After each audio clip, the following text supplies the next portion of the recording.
Hi, babe. Yeah. Wala pa eh. He was supposed to be here like 30 minutes ago. If you want, you can go ahead.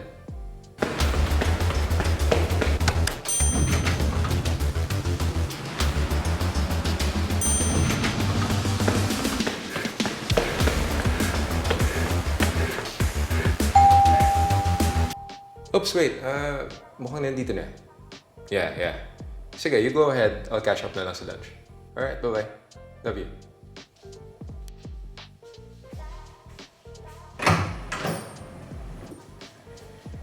Hi, good afternoon. Sa GQ magazine? Yes, I am from GQ. Okay, sige. Come in.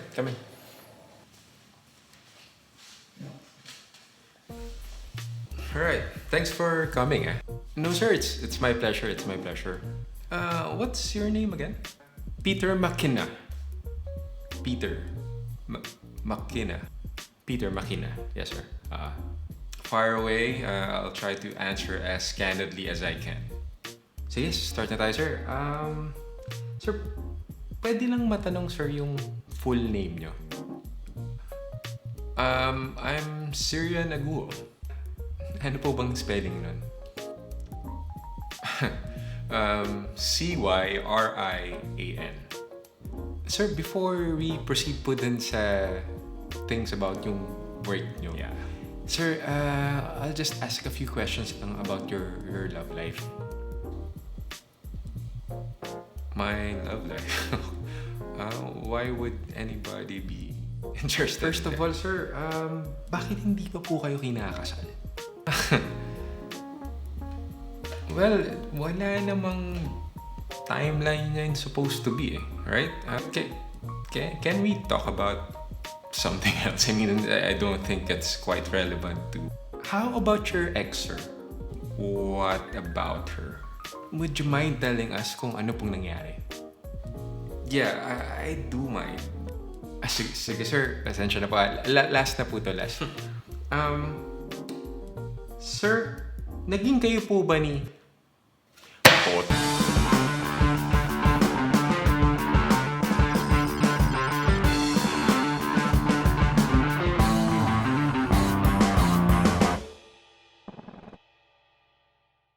Hello, welcome to my channel.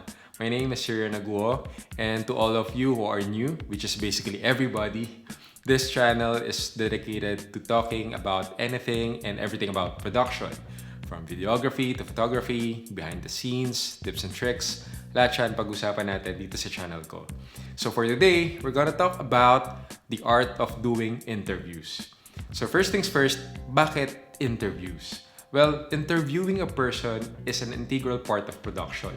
So almost ng aspect ng production and journalism may interview or some sort of interview. If you're a director, you need to interview your staff, you need to interview your talents. If you are doing documentaries or news reports, obviously you will be doing lots of interviews.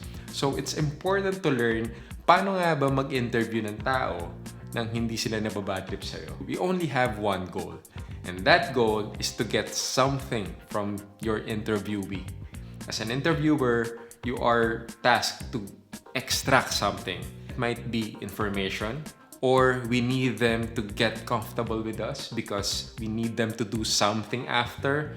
Whatever the case may be, we need something from an interviewee. In this video, I'm going to give you just 5 basic tips that can help you improve the way you interview people. That guy. So first of all, you need to make a good impression. It seems super basic, super common sense, but not a lot of people keep this in mind. Bakit? We are thinking kasi na dahil tayo yung interviewer, yung interviewee yung kailangan mag-make ng good impression sa atin dahil tayo yung either magsusulat ng article or whatever. But hindi. Tayo yung may kailangan, remember. So we need to make a good impression. Nakita nyo kanina, umpisa pa lang, mali impression agad. Late. And you've seen through the intro that there are lots of things na he did wrong, na hindi maganda yung naging impression niya. Init, sir. May aircon ba kayo? Coffee, sir? May kape kayo? baka may pagkain naman kayo dyan, sir. Medyo hindi pa ako nag-lunch eh. He cuts off yung pagsasalita nung interviewee, kung ano tinatanong niya. All those things, no, hindi natin isa-isahin yan. What is important is to get into that mindset that kahit na kayo yung interviewer, you need to make a good first impression. Kasi yun yung unang makikita ng interviewee and dun siya magde-decide if he will give you what you need or not. Number 2 is something very basic, very simple, pero ang daming hindi gumagawa, which is paying attention to your interviewee. So you can pay attention in a couple of different ways. You can pay attention to the body language, you can pay attention to the actual language they use, and you can pay attention to the tone of their voice. Pag nag-i-interview tayo, kadalasan, nakafocus tayo dun sa kung ano yung kailangan natin makuha or kung ano yung tatanong natin. We don't pay attention to how the interviewee is reacting to your questions. And it's an important piece of information. Kasi kung nakikita mo na nagiging uncomfortable siya, maybe you need to back off or change your questions entirely. So, if you don't pay attention to that, hindi ka makakapag-adjust on the fly. Even dun sa tone ng voice. Minsan, we're so focused dun sa sinabi mismo that we don't mind kung paano sinabi. Number 3 is asking informed questions. You may have noticed na hindi siya just asking questions. You need to ask informed questions. Ano ba yung meaning ng informed questions?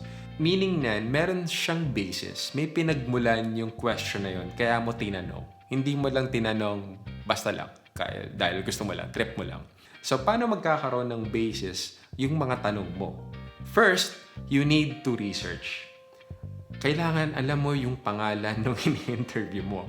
Hindi katulad nung si Peter whatever kanina na hindi man lang niya alam yung spelling ng first name nung ini-interview niya. So, at the very least, do your basic research. Anong pangalan, anong background, anong trabaho niyan. Not all the time pwede natin gawin yan.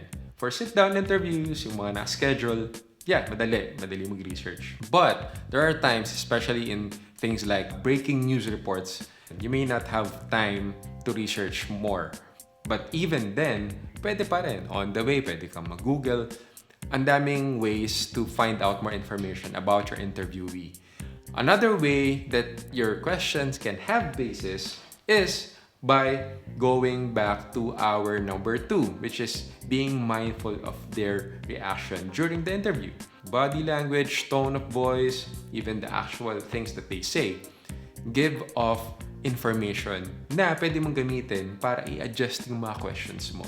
Kasi in probably 90% of interviews, yung prepared questions mo, rarely nasusunod yung chronology nila or kung paano mo gustong itanong yung mga questions.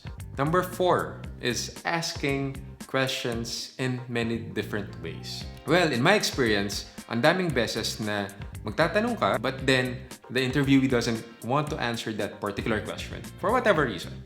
Do you support Black Lives Matter? I don't want to comment on that. But the good thing is, if you get a no comment dun sa una mong question, there are several ways to ask the same question and get a different answer. Sir, about your company, do you accept employees na iba yung background nila or iba yung pinanggalingan nila? Yeah, of course. Okay. So you actually support equality. Kailangan lang naman nagpa-perform ka and you're respectful and courteous towards your office mates. Doesn't matter where you came from, where you graduated, your nationality, especially your color. Kasi po, one of the main focus of the Black Lives Matter movement is equality. So in that context po ba, we can say na in connection, you're also a supporter of the Black Lives Matter movement kasi you support equality po eh. Well, if you put it that way, then I guess I am. I do support. You got your definite answer na nung umpisa hindi mo nakuha. Parang paniligaw lang yan. Wag kang hinto agad. The last step that I'll give you is you need to learn how to ride the wave. So, ano ba yung riding the wave na yan? It means that kung saan tumatakbo yung direction ng interview, sasabayan mo lang siya. For example, nakikarried away yung interviewee mo, nagkwento siya, huwag mong puputulin, huwag mo i-cut off. Bakit? People talk more about the things that interest them. And if you cater to their interest, mas lalaki yung chance na makukuha mo yung information or whatever it is that you're after. Why? They are feeling more comfortable. But, hindi naman sobra na 3 oras na kayong nag-uusap tungkol sa mga bagay na wala namang kinalaman doon sa supposed subject ng interview mo. You need to learn how to shift it back to your main topic. What if your interviewee is talking about something like golf? Very animated siya magkwento. Kwento-kwento siya. Yeah, I've been golfing since 15 years old. 30 years na yon. So, dami-dami kong kaibigan doon. No? Doon ko na-meet yung mga most of my close friends. Blah, blah, blah. One way you can turn it around back to his work as a CEO is you can ask a simple question. Really, sir? Are there other CEOs na nakakalaro nyo?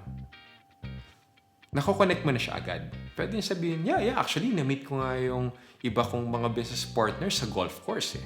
So then, you can expound on that.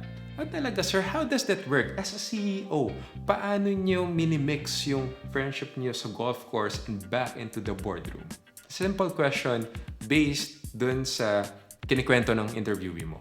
So again, do not cut them off. Learn to ride the wave during the interview. Hindi ka lang nakafocus kung doon sa chronology ng questions mo. Dapat ito na yung next question, sir. Stop muna kasi ito yung next question ka. You lose the rapport that you have developed throughout the interview pag kinat off mo. Doon sa part na pinakagusto nilang magkwento. Alright, that's it. Those are my 5 very simple, very basic tips on how you can improve the way you interview people. It's a matter of entering a different mindset. Kasi most of the time, pag nag-i-interview tayo or we're talking to someone, talking to a friend, talking to a girl, a guy, whatever, lagi tayo naka-focus sa sarili natin, diba? We're focused on, ano ba yung gusto kong tanong? Ano ba yung gusto kong ikwento? The art of interviewing people is actually listening more, even if you are the interviewer. So that's it for this video. I hope you got even a little bit of value out of it para dun sa mga medyo takot mag-interview or hindi sanay mag-interview. Hopefully you got something out of this video. And if you did, please like and subscribe to my channel and hit the notification bell so you'll be informed whenever I upload a new video. So again, thank you for watching till the end and I'll see you in the next video. Oh, by the way, before I leave, that little skit in the beginning, fictional lang po tayo Fiction lang po. Fiction lang po.